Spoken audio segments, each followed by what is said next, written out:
Okay, so in real estate, it's the same thing. A homeowner goes to Chase, they get approved for a loan. They go down, they buy a house, and for whatever reason, maybe they refinance all their equity out, maybe they have a job opportunity that they got to move, maybe they're going through foreclosure, they lost their job, they're divorced. Literally 50 reasons why sellers would sell on seller finance or subject to. And the seller says, I'm going to go sell the house. Okay, so I've got, actually where this logo came from, I'll tell you a house that I bought. So I get a call from an agent years ago, and they call me up and they go, hey, I had a seller that went down to Wells Fargo. They got a loan. Remember, somebody else's debt. They got a loan to buy a house.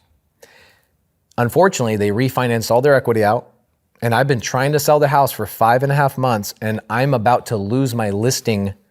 Why is it at 5.5 months? Because at 6 months is when the listing agreement will end. Right, so now the agent cares because they're like, I'm 2 weeks away from looking like a buffoon and not selling this house like I promised the seller I would. So the agent calls me and says, can you help? I go, no problem. Would the seller be willing to let me take over their Wells Fargo payment, right? Buying the house, utilizing the existing debt. And the agent goes, I don't even know how that works. I go, no problem, I'll show you how. So I go to the house, I show them this is what's possible. Now there was a couple objections that popped up, okay? The seller says, well, what happens if you don't make my payments? What happens if there's something called the due on sale clause that we'll talk about in the next video. So not making the payments, due on sale clause. Well, what happens if you take over my Wells Fargo loan and I go to get another loan? How do I get approved for that other loan? We'll also talk about that in the next video as well. But I overcome the objections, and the seller goes from having to write a check for 10 grand to get rid of his house to letting me just take over the $1,900 payment. How did the agent get paid?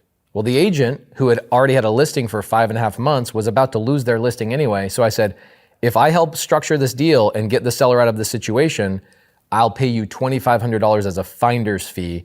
And that's how I got into the house for $2,500. So. And the agent was fine with that because they were about to lose the listing. They couldn't sell it on the open market. It was a family friend, bro. They were 5.5 months into a listing. They looked like a buffoon, and they were like, I don't know what I'm going to do. So the agent was like, $2,500, I'll do it all day long. So here's the magical thing about it.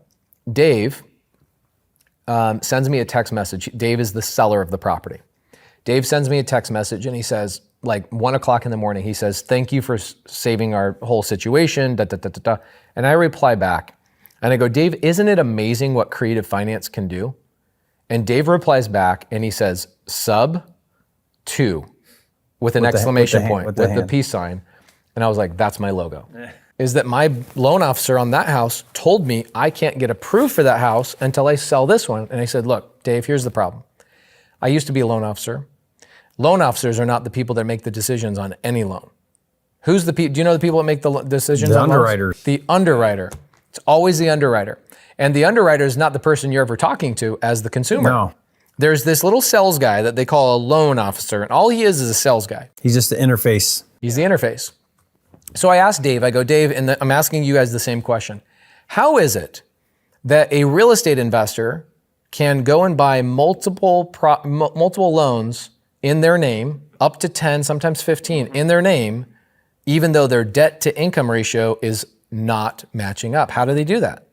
Yeah. They show income on property number 1, and that proves to the underwriter that that is now being paid for so that they can get qualified for property number 2. So Dave's just like you do with a rental property. Just like you do with a rental property. So I look at it and I'm like, how is it any different going through a rental property than it is through this? And so what I do, we've done this over 400 times for both myself and my students, is when a loan officer says, sorry, we can't approve you for a new loan, your debt to income ratio is skewed because of your old one, we always tell them, let me call the underwriter.